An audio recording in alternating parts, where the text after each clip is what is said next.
कि एक अगर कोई लड़की अगर लड़का अलग अलग कास्ट में शादी कर लेते हैं तो उनका बच्चा वर्ण संकरीन आप बोले थे वर्ण संकरी होता है। हाँ, तो जैसे उनको जैसे अभी समाज में क्या मिला लेते हैं तो उनका मिल जाएंगे तो क्या वर्ण संकरीन फैलेगा नहीं आगे?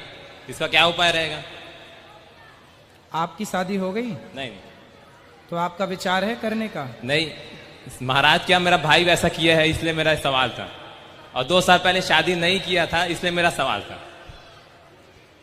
देखो, व्यवस्थाएं तो जो हैं वो हैं कि ब्राह्मणों का विवाह ब्राह्मणों में ही हो, क्षत्रियों का क्षत्रियों में, वैश्यों का वैश्यों में और शूद्रों का शूद्रों में। एक गुलाब की कलम को आप सफ़ेद गुलाब की कलम को लाल गुलाब में मैच कर दो, मिला दो, तो उसमें जो गुलाब होगा वो तीसरे कलर का होगा, पिंक। एक कलम को दूसरे कलम से जोड़ देने से एक तीसरे कलर का गुलाब होता है, हाँ या ना? उसी तरह इसे कहते हैं वर्ण संकरता। वर्ण संकरता हानिकारक है समाज के लिए, सबके लिए, परिवार के लिए, राष्ट्र के लिए। इसलिए वर्ण संकरता ना हो, इसलिए हमारे बुजुर्गों ने नियम बनाया। देखो, ब्राह्मणों से विवाह कर लें, इसका साइंस समझिए कितना बड़ा गहरा हमारे ऋषि मुनियों का साइंस रहा है। देखो, गाय तो गाय होती है, लेकिन देसी गाय जो होती है ना,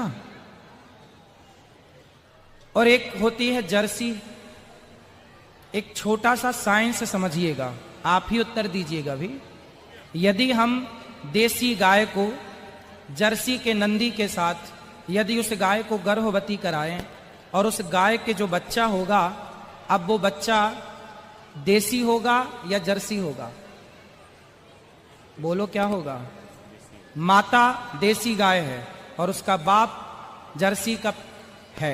अब क्या संतान होगी उसकी? बछड़ा बछिया क्या होगी?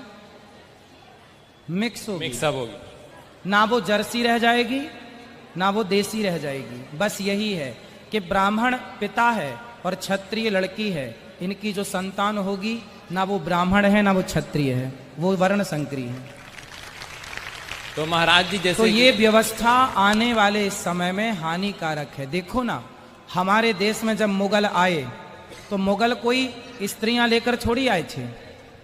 उन मुगलों ने भारत की बहन बेटियों को पकड़ा, उनके साथ दुराचार किया, उनसे संतान उत्पन्न की और उन संतानों को फिर अपनी सेना में भर्ती किया और हिंदुओं को मार काट करने के लिए बढ़ाया।